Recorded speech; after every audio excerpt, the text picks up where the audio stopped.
Dwight Lyman Moody, célebre conquistador de almas. Sus antepasados eran solo labradores, los cuales vivieron por 7 generaciones, es decir, durante unos 200 años, en el Valle de Connecticut, en los Estados Unidos. Dwight nació el 5 de febrero de 1837, de padres pobres, siendo él el sexto de entre 9 hijos. Cuando él todavía era pequeño, su padre falleció, y los acreedores se apoderaron de todo, dejando a la familia destituida de todo, hasta de la leña para calentar la casa en tiempo de intenso frío. No hay historia tan conmovedora e inspiradora como la de aquellos años de lucha de la viuda, madre de Dwight. Pocos meses después de la muerte de su marido, le nacieron gemelos. Cuando el hijo mayor tenía solamente 12 años, el consejo de todos sus parientes fue que ella entregase a sus hijos para que otros los criaran. Pero con un invencible coraje y una santa dedicación a sus hijos, ella logró criar a todos los 9 hijos en su propio hogar. Se conserva todavía, como un preciado tesoro, su Biblia, con las palabras de Jeremías 49, verso 11, subrayadas. Deja tus huérfanos, yo los criaré, y en mí confiarán tus viudas.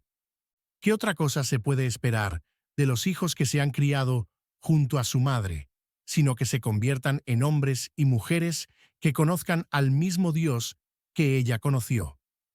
Así se expresó Dwight junto al ataúd de la madre cuando ella falleció a la edad de 90 años. Si puedo contener mi emoción, quiero decir algunas palabras. Es un gran honor el haber sido hijo de una madre como ella. Yo he viajado mucho, pero nunca he encontrado otra persona como ella.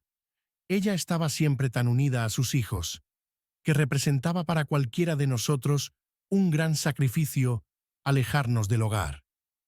Durante el primer año después que mi padre falleció, ella se dormía todas las noches llorando. No obstante, estaba siempre alegre y animada en presencia de sus hijos. Las añoranzas le servían para llevarla hacia Dios. Muchas veces yo me despertaba y ella estaba orando, y otras veces llorando. No puedo expresar la mitad de lo que deseo decir. Cuán querido es para mí aquel rostro. Durante 50 años no he sentido gozo mayor que el de volver a mi casa.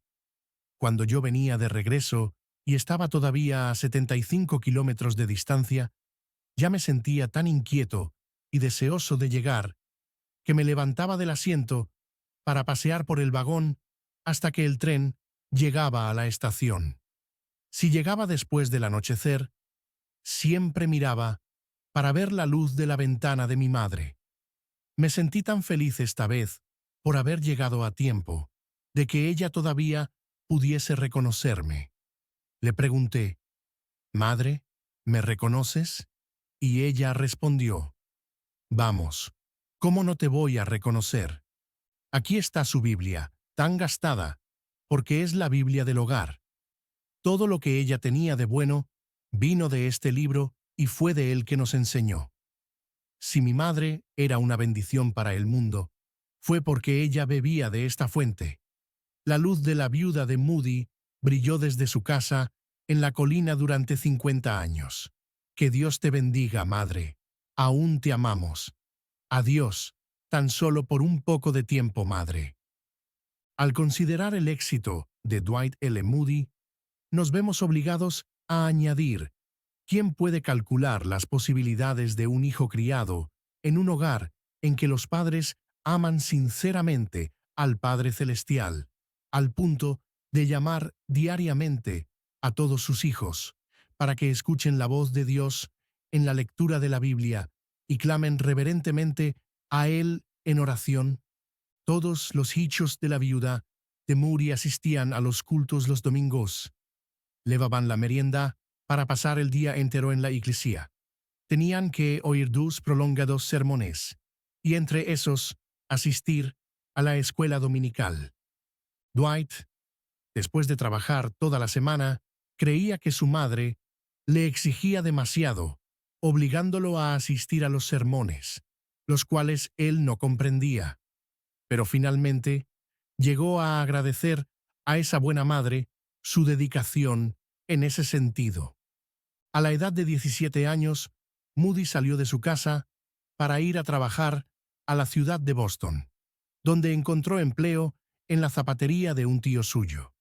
Continuó asistiendo a los cultos, pero todavía no era salvo. Nótenlo bien todos aquellos que se dedican a la obra de ganar almas, que no fue en un culto donde Dwight Moody fue llevado al Salvador. Su maestro de la escuela dominical, Eduardo Kimball, nos cuenta lo siguiente: resolví hablarle acerca de Cristo y acerca de su alma. Titubeé un poco antes de entrar a la zapatería, pues no quería estorbar al muchacho durante las horas de trabajo. Por fin entré, resuelto a hablarle sin más demora. Encontré a Moody al fondo de la tienda, envolviendo calzado. Enseguida, me aproximé a él, y poniéndole una mano sobre el hombro, hice lo que después me pareció una presentación muy pobre, una invitación para aceptar a Cristo.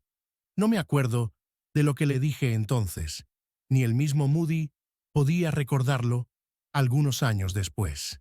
Simplemente le hablé del amor de Cristo para con él, y el amor que Cristo esperaba de él en reciprocidad. Me parecía que el muchacho estaba listo para recibir la luz que lo iluminó en aquel momento. Y allí mismo, al fondo de la zapatería, él se entregó a Cristo. En la historia del cristianismo, a través de los siglos, no ha habido creyente que fuese, en cuanto a celo, menos perezoso y en espíritu más fervoroso en servir al Señor, desde su conversión hasta el día de su muerte, que Moody de Northfield. ¿Cuántas veces después el señor Kimball daba gracias a Dios por no haber sido desobediente a la visión celestial? ¿Cuál habría sido el resultado si no le hubiese hablado al joven aquella mañana en la zapatería? Era costumbre de las iglesias de aquella época que alquilasen los asientos. Moody, inmediatamente después de su conversión, transportado de amor para con su Salvador, pagó el alquiler de un banco. Luego, recorrió las calles, hoteles y casas de pensión, buscando hombres y muchachos para llenarlo en todos los cultos. Después, arrendó otro banco, y después otro y otro, hasta llegar a llenar 4 bancos todos los domingos. Pero eso no era suficiente para satisfacer el amor que él sentía por los perdidos. En ese tiempo, siendo aún de menos de 20 años, se fue a Chicago, donde siguió trabajando con mucho éxito como vendedor de zapatos. Allí cierto domingo visitó una escuela dominical, donde pidió permiso para enseñar una clase. El dirigente le respondió: «Hay 12 maestros y 16 alumnos. Sin embargo, usted puede enseñar a todos los alumnos que consiga traer a la escuela». Fue una gran sorpresa para todos cuando el domingo siguiente Moody entró con 18 niños traídos de la calle, sin sombrero, sin zapatos y con la ropa sucia y desgastada. Como él dijo, todos ellos tienen un alma que salvar. Continuó llevando cada vez más alumnos a la escuela dominical, hasta que algunos domingos después ya no cabían más en el edificio. Entonces, resolvió abrir otra escuela dominical en otra parte de la ciudad. Moody no enseñaba, sino que consiguió profesores y proporcionaba el pago del alquiler y de otros gastos. En pocos meses, esa escuela dominical se convirtió en la mayor de la ciudad de Chicago. Como no consideraba provechoso pagar a otro para que trabajara el domingo, Moody, muy temprano por la mañana, sacaba las pipas de cerveza, ya que otros ocupaban el local durante la semana. Barría y preparaba todo para el funcionamiento de la escuela. Después, salía para invitar a los alumnos. A las 2 de la tarde, cuando volvía, después de hacer sus invitaciones, encontraba el local repleto de alumnos. Después de terminar el servicio en la escuela dominical, Él iba a visitar a los ausentes e invitaba a todos para que fuesen al servicio de predicación de la noche. En su llamamiento de después del sermón, invitaba a todos los interesados a quedarse para un culto especial, en el cual trataban individualmente con todos. Moody también participaba en esa cosecha de almas. Antes de acabar el año, un promedio de 600 alumnos asistía a la escuela dominical, divididos en 80 clases. Luego la asistencia pasó a ser de 1000 alumnos y a veces hasta de 1500. El éxito de Moody en la escuela dominical atrajo la atención de otros que se interesaban por el mismo trabajo. De vez en cuando era invitado a participar en las grandes convenciones de las escuelas dominicales. Cierta vez, después que Moody hablase en una convención, un orador lo censuró severamente por no saber dirigirse a un auditorio. Moody avanzó hacia el frente y después de explicar que reconocía no ser un individuo instruido, agradeció al ministro por haberle mostrado sus defectos y le pidió que orase a Dios para que él lo ayudase a hacer lo mejor que pudiese. Al mismo tiempo que Moody se dedicaba a la escuela dominical con tan buenos resultados, también se esforzaba por tener éxito todos los días en el negocio. La gran meta de su vida era llegar a ser uno de los principales comerciantes del mundo, un multimillonario. No tenía más de 23 años y ya había ahorrado $7,000. Pero su Salvador tenía un plan mucho más noble para su siervo. Cierto día, uno de los maestros de la escuela dominical entró en la zapatería donde Moody trabajaba. Le informó que estaba tuberculoso y que, habiendo sido desahuciado por el médico, había decidido volver a Nueva York para morir allí. Confesó que se sentía muy turbado, no porque tenía que morir, sino porque hasta entonces no había logrado llevar al Salvador a ninguna de las muchachas de su clase de la escuela dominical. Moody, profundamente conmovido, sugirió que visitasen juntos a las muchachas en sus casas, una por una. Visitaron a una, y el maestro le habló seriamente acerca de la salvación de su alma. La joven escuchó, dejó su superficialidad y comenzó a llorar, entregándose a su Salvador. Todas las otras muchachas que fueron visitadas en aquel día hicieron lo mismo. Pasados 10 días, el maestro fue nuevamente a la zapatería. Lleno de júbilo, le informó a Moody que todas las chicas se habían entregado a Cristo. Resolvieron entonces invitar a todas a un culto de oración y despedida, la víspera de la partida del maestro para Nueva York. Todos se arrodillaron, y Moody, después de hacer una oración, estaba por levantarse cuando una de las muchachas comenzó también a orar. Todas oraron suplicando a Dios en favor del maestro. Al salir, Moody suplicó: «Oh Dios, permíteme morir antes que perder la bendición que recibí hoy aquí». Más tarde Moody confesó: «Yo no sabía el precio que tenía que pagar por haber participado en la evangelización individual de esas muchachas. Perdí todo el afán de negociar. Ya no tenía más interés en el comercio. Había experimentado otro mundo y no quería ganar más dinero. Qué delicia es llevar un alma de las tinieblas de este mundo a la gloriosa luz y libertad del Evangelio». Entonces, a la edad de 24 años, poco tiempo después de haberse casado, Moody decidió dejar un buen empleo con un salario de $5,000 al año, un salario que era fabuloso en aquel tiempo, para trabajar todos los días en el servicio de Cristo, sin tener ninguna promesa de recibir retribución económica alguna. Después de tomar esa resolución, se apresuró en ir a la firma B.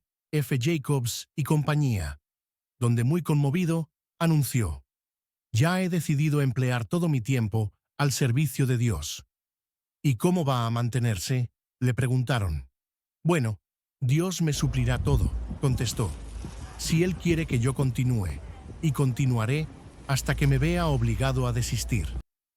Es muy interesante observar lo que él escribió poco después a su hermano Samuel. Querido hermano, las horas más alegres que he experimentado en la tierra fueron las que pasé en la obra de la escuela dominical. Samuel, reúne un grupo de muchachos perdidos, llévalos a la escuela dominical y pide a Dios que te dé sabiduría para instruirlos en el camino de la vida eterna. Al tiempo que Moody describía su alegría, se vio obligado a dejar la pensión, a alimentarse más simplemente y a dormir en uno de los bancos del salón. Acerca de su desprendimiento por el dinero, R. A. Torrey hizo esta observación. Él me dijo que si hubiese aceptado los lucros provenientes de la venta de los himnarios que él publicó, esos lucros sumarían $1.000.000. Sin embargo, Moody rehusó tocar ese dinero, aun cuando por derecho le correspondía. En cierta ciudad que Moody visitó en los últimos años de su vida, estando yo en su compañía, fue públicamente anunciado que él no aceptaría ninguna recompensa por sus servicios.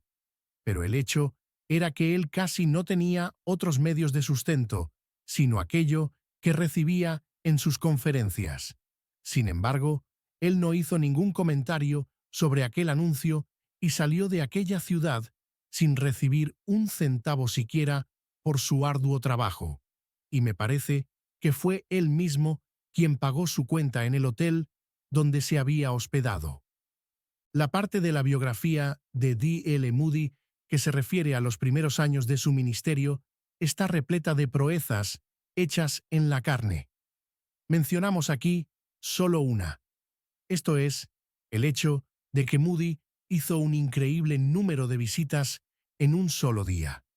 Él mismo más tarde se refería a aquellos años como una manifestación del celo de Dios, pero sin entendimiento, añadiendo, hay, sin embargo, más esperanza para el hombre que tiene celo, pero no entendimiento, que para el hombre de entendimiento sin celo. Cuando estalló la tremenda guerra civil, Moody llegó con los primeros soldados al campamento militar, donde armó una gran tienda para los cultos. Después, reunió dinero y levantó un templo, donde celebró 1.500 cultos durante la guerra. Una persona que lo conocía comentó su modo de actuar de la siguiente manera. Moody parecía estar constantemente en todos los lugares, de día y de noche, los domingos y todos los días de la semana, orando, exhortando, hablando con los soldados acerca de su alma y regocijándose por la abundante oportunidad de trabajar y de cosechar el fruto que estaba a su alcance por causa de la guerra. Cuando acabó la guerra, dirigió una campaña para levantar en Chicago un edificio para los cultos con capacidad para 3.000 personas. Más tarde, cuando ese edificio fue destruido por un incendio, él y otros 2 hombres iniciaron otra campaña, antes de que los escombros se hubiesen enfriado, para levantar un nuevo edificio.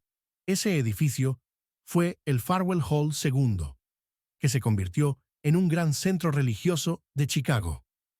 El secreto de ese éxito fueron los cultos de oración que se realizaban diariamente, al mediodía, precedidos por una hora de oración de Moody, que se escondía debajo de una escalera para orar. En medio de esos grandes esfuerzos, Moody resolvió inesperadamente hacer una visita a Inglaterra. Su principal interés al llegar a Londres fue oír a Charles Spurgeon predicar en el Tabernáculo Metropolitano. Él ya había leído mucho de lo que el príncipe de los predicadores había escrito, pero allí pudo verificar que la gran obra no era de Charles Spurgeon, sino de Dios, y salió de allí con una visión distinta. También visitó a Jorge Müller y a su orfelinato en Bristol. Desde aquel momento, la autobiografía de Müller ejerció tanta influencia sobre él como antes lo había hecho el peregrino de Bunyan. Sin embargo, lo que en ese viaje llevó a Moody a buscar definitivamente una experiencia más profunda con Cristo fueron estas palabras proferidas por un gran ganador de almas de Dublín, Enrique Barley. El mundo todavía no ha visto lo que Dios hará para y por el hombre que él se entregue enteramente a él. Moody se dijo a sí mismo. Él no dijo por un gran hombre, ni por un sabio, ni por un rico, ni por un elocuente, ni por un inteligente, sino simplemente por un hombre. Yo soy un hombre, y cabe al hombre solamente resolver si desea o no consagrarse de esa manera. Estoy resuelto a hacer todo lo posible para ser ese hombre. A pesar de todo, después de volver a América, Moody continuaba esforzándose y empleando los métodos terrenales. Fue en esa época, en el año 1871, que la ciudad de Chicago quedó reducida a cenizas debido a un pavoroso incendio. En la misma noche en que se inició aquel pavoroso incendio, Moody había predicado sobre este tema. ¿Qué, pues, haré de Jesús, llamado el Cristo? Al concluir su sermón, le dijo al auditorio, el mayor al cual había predicado en Chicago: quiero que lleven este texto a casa y lo mediten bien durante la semana. Y el domingo próximo iremos al Calvario y a la cruz, y resolveremos lo que haremos de Jesús de Nazaret. ¿Cómo me equivoqué?, dijo Moody después. No me atrevo más nunca a conceder una semana de plazo al perdido para que decida sobre su salvación. Si se pierden, serán capaces de levantarse contra mí el día del juicio. Recuerdo bien cómo cantó Sankey y cómo sonó su voz cuando llegó a la estrofa del llamado. El Salvador llama para el refugio, rompe la tempestad, y pronto viene la muerte. Nunca más volví a ver a aquel auditorio. Aún hoy deseo llorar.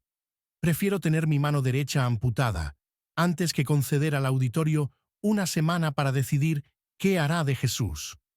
Muchos me censuraron diciendo: Moody, usted quiere que el pueblo se decida inmediatamente. ¿Por qué no les da tiempo para que lo consideren? He pedido a Dios muchas veces que me perdone por haber dicho aquella noche que podían pasar 8 días considerando el asunto, y si Él me conserva la vida, no lo volveré a hacer. El gran incendio rugió y amenazó durante 4 días. Consumió Farwell Hall, el templo de Moody y su propia residencia. Los miembros de la iglesia fueron todos dispersos. Moody reconoció que la mano de Dios lo había castigado para enseñarle, y eso se volvió para él un motivo de grande regocijo. Fue a Nueva York a fin de conseguir dinero para los damnificados del gran siniestro. Acerca de lo que pasó allí, él escribió lo siguiente: yo no sentía en mi corazón ningún deseo de solicitar ese dinero. Todo el tiempo yo clamaba a Dios pidiendo que me llenase de su Espíritu Santo. Entonces, cierto día, en la ciudad de Nueva York. ¡Qué día! No puedo describirlo, ni quiero hablar del asunto. Fue una experiencia casi demasiado sagrada como para ser mencionada. El apóstol Pablo tuvo una experiencia acerca de la cual no habló durante 14 años. Solo puedo decir que Dios se me reveló y tuve una experiencia tan grande de su amor que tuve que rogarle que retirase de mí su mano. Volví a predicar. Mis sermones no eran diferentes. Yo no presentaba otras verdades. Sin embargo, centenares de personas se convertían. No quiero volver a vivir de nuevo como viví antes, aun cuando pudiese poseer el mundo entero. Acerca de esa experiencia, uno de sus biógrafos añadió: el Moody que andaba por la calle parecía otro. Él nunca había bebido mosto, pero ahora conocía la diferencia entre el júbilo que Dios da y el falso júbilo de Satanás.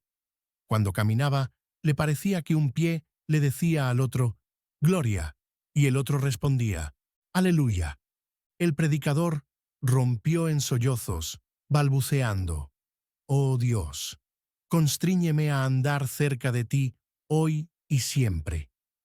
Sobre el mismo acontecimiento, otro escribió lo siguiente: «El fruto de su predicación había sido pequeño. Con espíritu angustiado, él andaba de noche por las calles de la gran ciudad, orando: «Oh Dios, úngeme con tu espíritu». Dios lo oyó y le concedió allí mismo, en la calle, aquello por lo cual oraba. No se puede explicar con palabras ese resultado. Su vida anterior era como si tratase de sacar agua de un pozo que parecía seco. Hacía funcionar la bomba con todas sus fuerzas, pero sacaba muy poca agua. Ahora Dios hizo que su alma fuese como un pozo artesiano, donde nunca falta agua. Así llegó a comprender qué significan las palabras: «El agua que yo le daré será en él una fuente de agua que salte para vida eterna». El Señor proporcionó a Moody el dinero que necesitaba para construir un edificio provisional, para celebrar los cultos, allí en Chicago. Ese edificio era de madera rústica, forrado con un papel muy grueso, para evitar que pasara el frío. El techo era sustentado por hileras de estacas colocadas en el centro. En ese templo provisional se celebraron los cultos durante cerca de 3 años, en medio de un desierto de cenizas. La mayor parte del trabajo de construcción se hizo con la ayuda de los miembros de la iglesia, que vivían en chozas o en lugares excavados entre los escombros. Al primer culto asistieron más de 1000 niños con sus respectivos padres. Ese templo provisional sirvió también de vivienda para Moody y para Sankey, su evangelista cantor. Eran tan pobres como todos los que vivían a su alrededor, pero tan llenos de esperanza y de gozo, que lograron llevar a muchos a hacerse ricos, a pesar de no poseer nada. Oleada tras oleada de avivamiento tuvo lugar entre la gente. Los cultos continuaron día y noche, casi sin cesar, durante algunos meses. Multitudes lloraban sus pecados, a veces el día entero, y al día siguiente, perdonados, clamaban y alababan con gratitud a Dios. Hombres y mujeres hasta entonces desanimados participaban del gozo desbordante de Moody, transformado por el bautismo del Espíritu Santo. Poco después de haber construido el templo permanente, con asientos para 2000 personas, y sin haber contraído ninguna deuda, Moody hizo su segundo viaje a Inglaterra. En sus primeros cultos en ese país, encontró frialdad en las iglesias, las cuales tenían poca asistencia y la gente no tenía ningún interés en sus mensajes. Pero la unción del Espíritu Santo, que Moody recibió en las calles de Nueva York, todavía permanecía en su alma, y Dios lo usó como su instrumento para un avivamiento mundial. A Moody no le gustaba usar métodos sensacionales, sino que empleó siempre los mismos métodos humildes hasta el fin de su vida. El sermón dirigido directamente a sus oyentes, la aplicación práctica del mensaje del Evangelio a la necesidad individual, solos cantados bajo la unción del Espíritu, la invitación para que el perdido aceptase a Cristo y se entregase a Él inmediatamente, una sala contigua a donde llevaba a los que tenían dificultades para aceptar a Cristo, la obra de seguimiento que los creyentes hacían después entre los interesados y los recién convertidos, y diariamente una hora de oración al mediodía y cultos que duraban el día entero. El propio Moody dijo lo siguiente: «Si estamos llenos del Espíritu y de poder, un día de servicio vale más que un año de servicio sin ese poder». Otra vez añadió: «Si estamos llenos del Espíritu, ungidos, nuestras palabras llegarán a penetrar el corazón de la gente». En Inglaterra, las ciudades de York, Sunderland, Bishop, Auckland, Carlisle y Newcastle fueron vivificadas como en los días de Whitefield y Wesley. En Edimburgo, Escocia, los cultos se celebraron en el mayor edificio y la ciudad entera fue conmovida. En Glasgow, la obra comenzó con una reunión de maestros de escuela dominical, a la cual asistieron más de 3.000 personas. El culto de la noche fue anunciado para las 6:30, pero mucho antes de la hora anunciada, el gran edificio ya estaba repleto, y la multitud que no pudo entrar fue llevada a las 4 iglesias más próximas. Esa serie de cultos transformó radicalmente la vida diaria del pueblo. En la última noche, Sankey cantó para 7.000 personas que estaban dentro del edificio, y Moody, que estaba del lado de afuera, sin poder entrar, se subió a un carruaje y predicó a 20.000 personas que se hallaban congregadas del lado de afuera. El coro dirigió los himnos desde encima de un almacén. En un solo culto, más de 2.000 personas respondieron al llamado para entregarse definitivamente a Cristo. Durante el verano, predicó en Aberdeen, Montrose, Brechin, Forfar, Huntly, Inverness, Arbroath, Farne, Nairn, Elgin, Ferres, Grantown, Keith, Rothesay y Campbelltown. Muchos millares de personas asistieron a todos esos cultos. En Irlanda, Moody predicó en mayores centros, obteniendo los mismos resultados que había tenido en Inglaterra y Escocia. Los cultos en Belfast continuaron durante 40 días.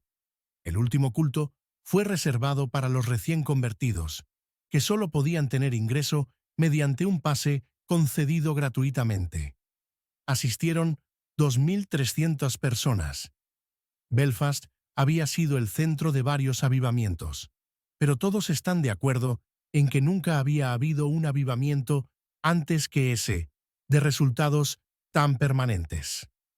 Después de la campaña en Irlanda, Moody y Sankey volvieron a Inglaterra y dirigieron cultos inolvidables en Sheffield, Manchester, Birmingham y Liverpool.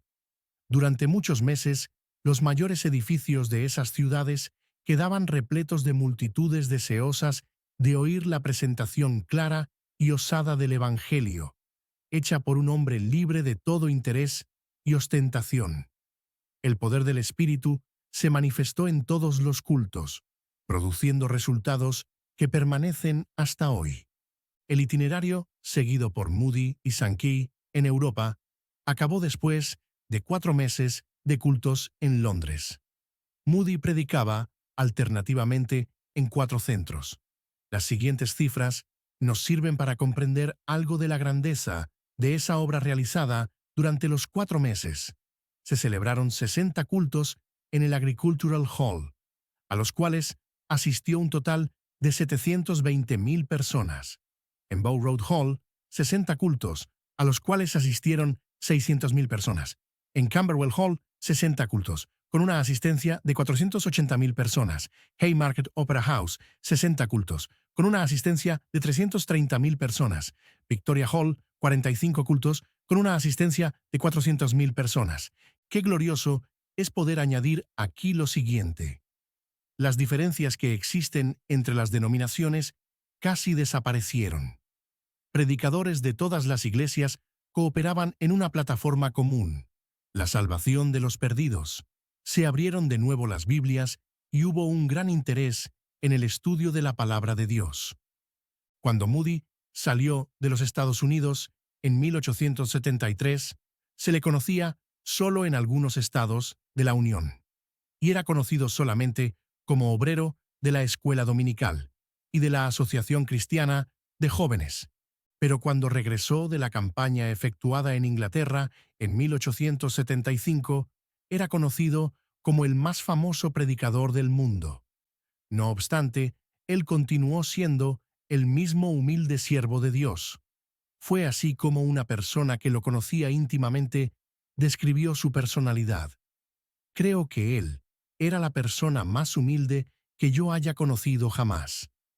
Él nunca fingió humildad. En lo más íntimo de su corazón, se rebajaba a sí mismo y engrandecía a los demás. Destacaba a otros hombres y, si era posible, se las arreglaba para que ellos predicasen. Hacía todo lo posible para permanecer ignorado. Al regresar nuevamente a los Estados Unidos, Moody recibió muchas invitaciones para predicar de todas partes de la nación.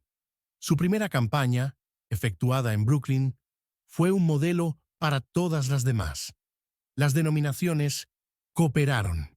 Arrendaron un local que tenía capacidad para 3,000 personas.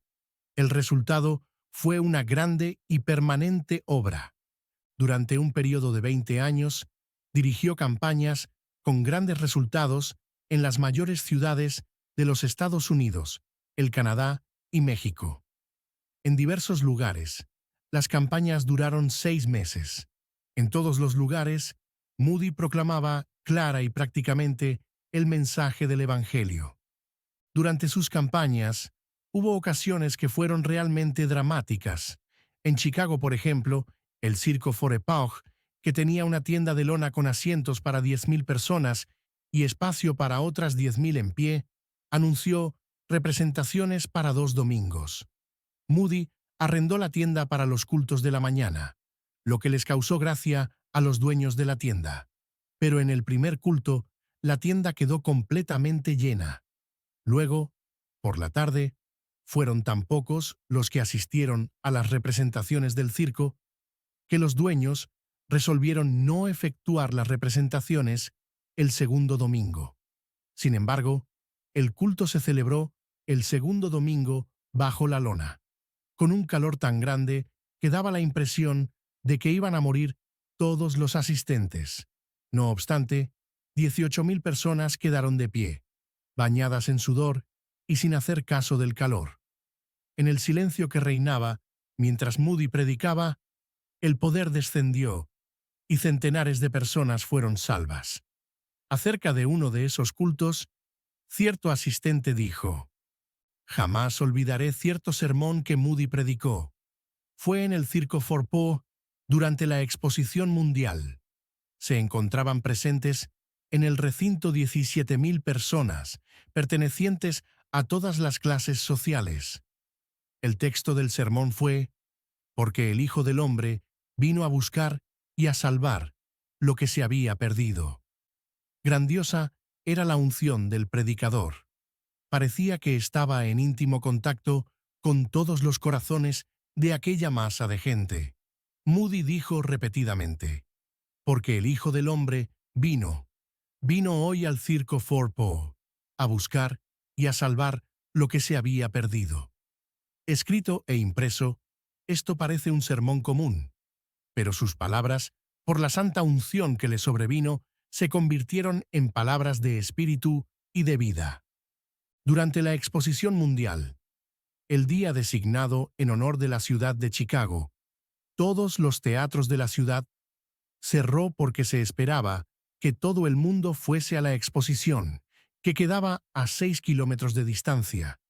Sin embargo, Moody alquiló el Central Music Hall y R.A. Torrey testificó que la asistencia era tan grande que él solamente logró entrar por una ventana del fondo del edificio. Los cultos de Moody continuaron siendo tan concurridos que la Exposición Mundial tuvo que dejar de abrir sus puertas los domingos por falta de público. Enrique Moorhouse, predicador escocés, da la siguiente opinión acerca de los discursos de Moody. Él cree firmemente que el Evangelio salva a los pecadores cuando ellos creen y confían en la sencilla historia del Salvador crucificado y resucitado. Espera la salvación de almas cuando predica. Predica como si nunca más hubiese de realizarse otro culto, y como si los pecadores nunca más tuviesen la oportunidad de oír el Evangelio.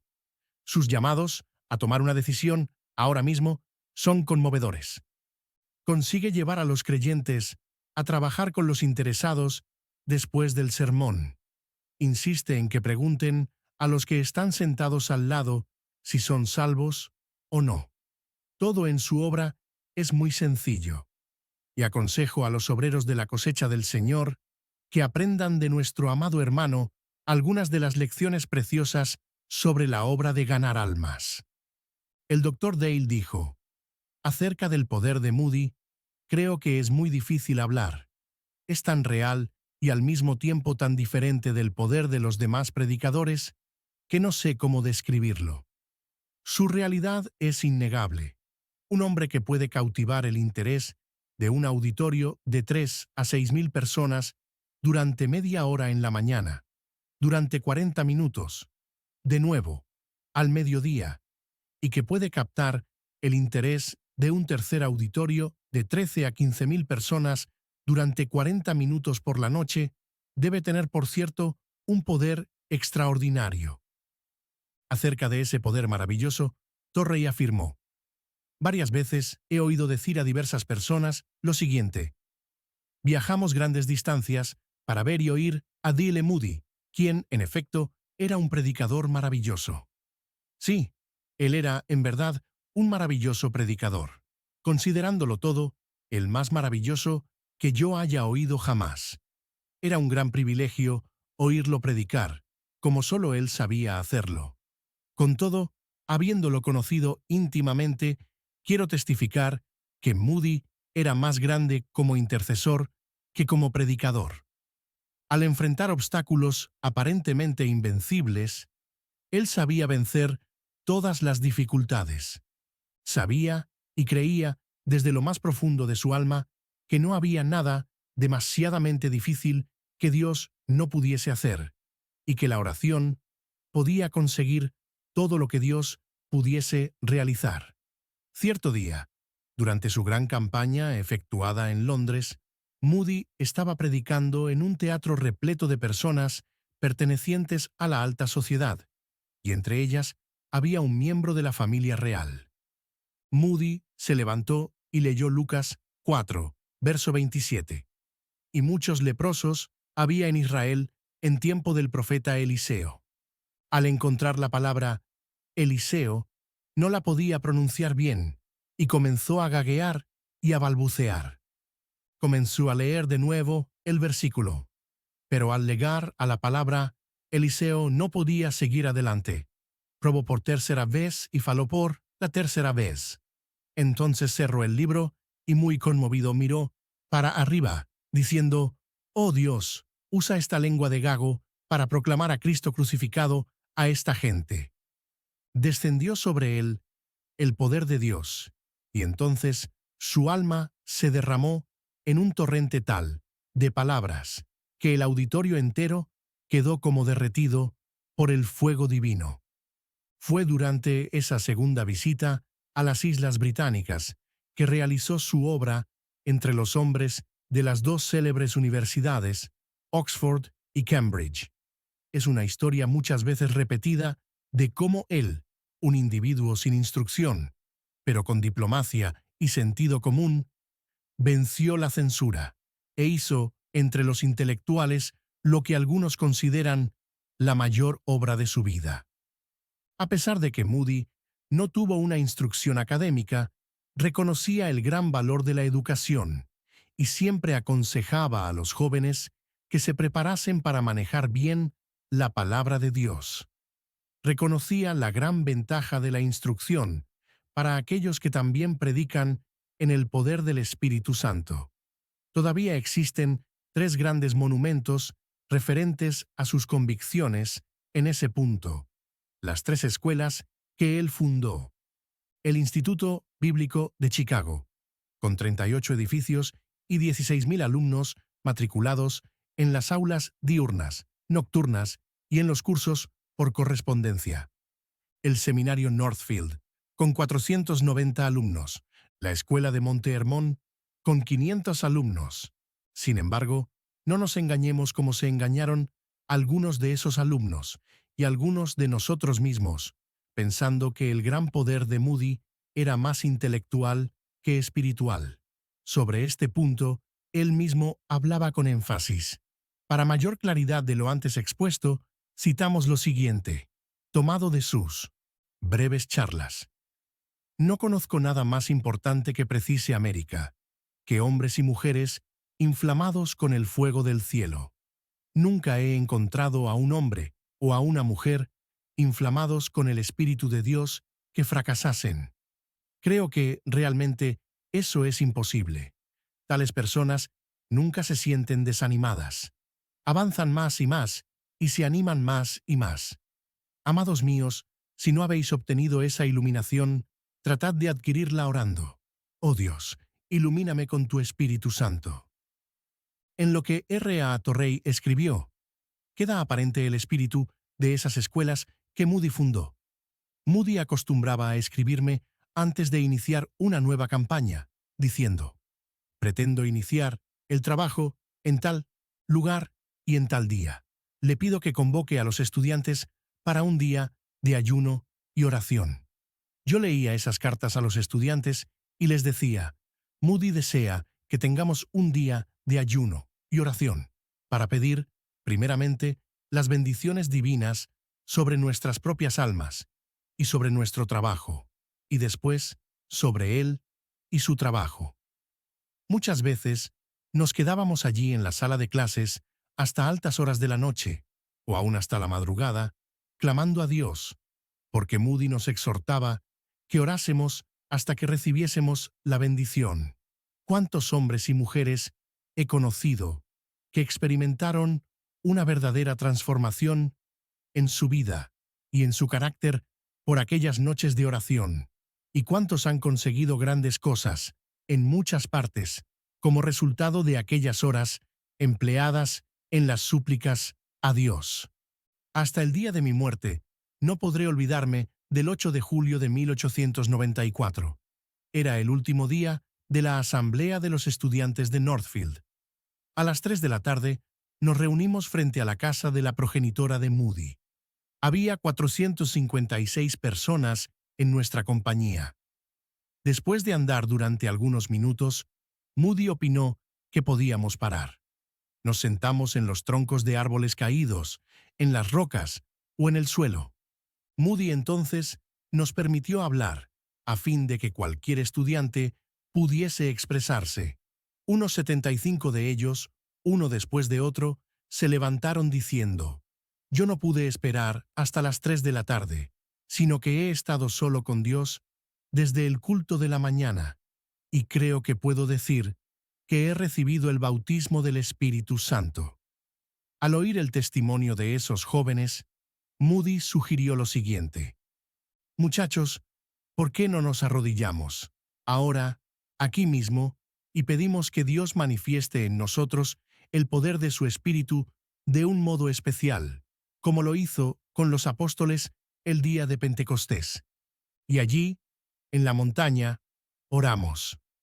En la subida, habíamos observado cómo se iban acumulando densos nubarrones en el cielo.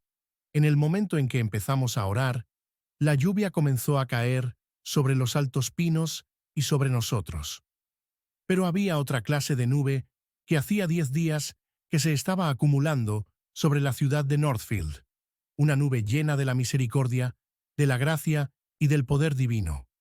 De manera que en aquella hora pareció que nuestras oraciones habían perforado esas nubes y que estaba descendiendo sobre nosotros con gran poder la virtud del Espíritu Santo. Hombres y mujeres. Eso es lo que todos nosotros necesitamos, el bautismo en el Espíritu Santo. Que el propio Moody era un estudiante incansable se demuestra en lo siguiente. Todos los días de su vida, hasta el fin, según creo, se levantaba muy temprano de mañana para meditar en la palabra de Dios. Acostumbraba a dejar su cama a las 4 de la mañana, más o menos, para estudiar la Biblia. Un día, él me dijo: para estudiar, yo necesito levantarme antes que nadie se despierte en casa. Se encerraba en un cuarto apartado del resto de la familia, solito con su Biblia y con su Dios. Se puede hablar en poder, y sin embargo, ay del hombre que descuide el único libro dado por Dios, que sirve de instrumento, por medio del cual Él da y ejerce su poder. Un hombre puede leer muchísimos libros y asistir a grandes convenciones. Puede promover reuniones de oración que duren noches enteras, suplicando el poder del Espíritu Santo. Pero si tal hombre no permanece en contacto íntimo y constante con el único libro, la Biblia, no le será concedido el poder. Si ya tiene alguna fuerza, no podrá mantenerla, sino mediante el estudio diario, serio e intenso de aquel libro. Todas las cosas en el mundo tienen que acabar, y así llegó también el tiempo para que el ministerio de D.L. Moody acabase aquí en la tierra. El 16 de noviembre de 1899, en medio de la campaña que efectuaba en Kansas City, donde tenía auditorios de hasta 15.000 personas, predicó su último sermón. Es probable que él supiese que ese sería su último sermón. Lo cierto es que su llamado para salvación estuvo ungido con poder de lo alto, y centenares de almas fueron ganadas para Cristo. Para todo el país, el viernes 22 de diciembre de 1899 fue el día más corto del año, pero para D.L. Moody, ese día que amaneció fue el comienzo del día que para él nunca acabará. A las 6 de la mañana durmió un sueño ligero. Luego sus seres queridos lo oyeron decir en voz muy clara: «Si esto es la muerte, no hay ningún valle. Esto es glorioso». Atravesé el umbral y vi a los niños, 2 de sus nietos ya fallecidos. La tierra se queda atrás, el cielo se abre delante de mí. Dios me está llamando. Entonces se giró hacia su esposa, a quien él quería más que a nadie, con excepción de Cristo, y le dijo: «Tú has sido para mí una buena esposa».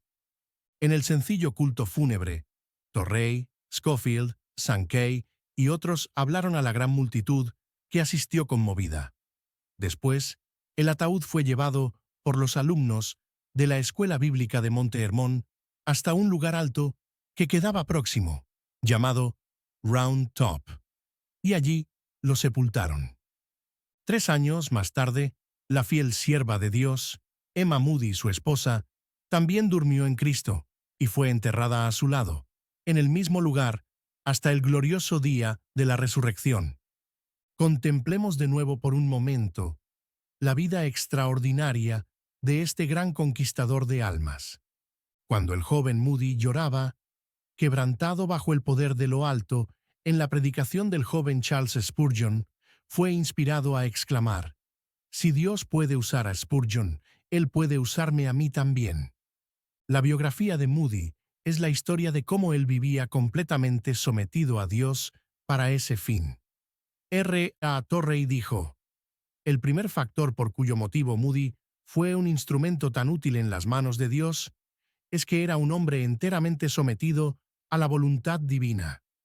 Cada gramo de aquel cuerpo de 127 kilos pertenecían al Señor. Todo lo que él era y todo lo que tenía pertenecían enteramente a Dios».